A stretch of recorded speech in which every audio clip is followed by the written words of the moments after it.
नमस्कार दोस्तों, I hope आप अच्छे होंगे। तो आज बात करते हैं दुनिया के सबसे संवेदनशील भू राजनीतिक मुद्दों में से एक को जो समझने की कोशिश करेंगे। हम बात करेंगे ईरान और इजरायल के बीच बढ़ते तनाव की। अक्सर खबरों में यह सवाल उठता है, क्या इन्होंने आपस में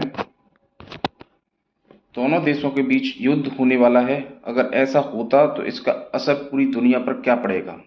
इस मुद्दे को समझने के लिए हमें थोड़ा इतिहास में जाना होगा। सन 1979 यानी कि 1979 में ईरान में एक बड़ी राजनीतिक घटना हुई जिसे ईरान रेवोल्यूशन कहा जाता है। इस क्रांति के बाद ईरान में नई इस्लामिक सरकार बनी और देश की विदेश नीति पूरी तरह बदल गई।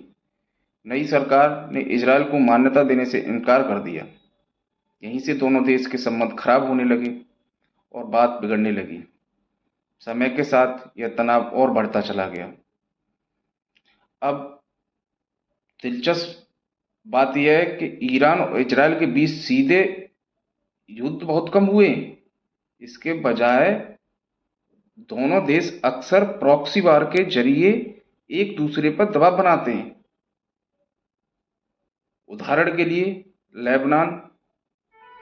लेबनान का संगठन है हिजबुल्लाह और गाजा में सक्रिय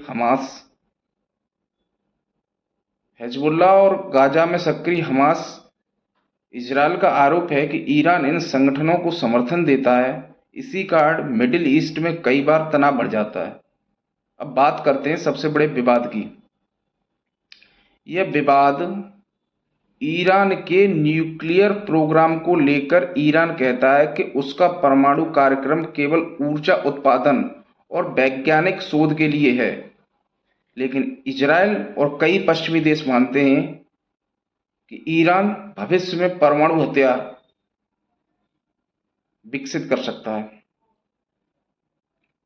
इसी मुद्दे को लेकर 2015 में एक अंतर्राष्ट्रीय समझौता हुआ था, लेकिन बाद में यह समझौता कमजोर पड़ गया और तनाव फिर बढ़ने लगा।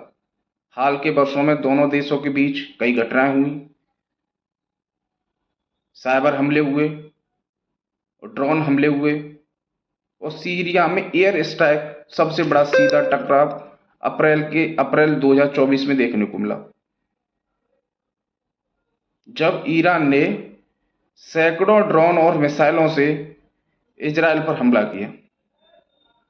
हालांकि इजरायल और उसके सहयोगियों ने इन हमलों का बड़ा हिस्सा रोक लिया। इसके बाद इजरायल ने भी सीमित जवाबी कार्रवाई की। इस घटना के बाद पूरी दुनिया में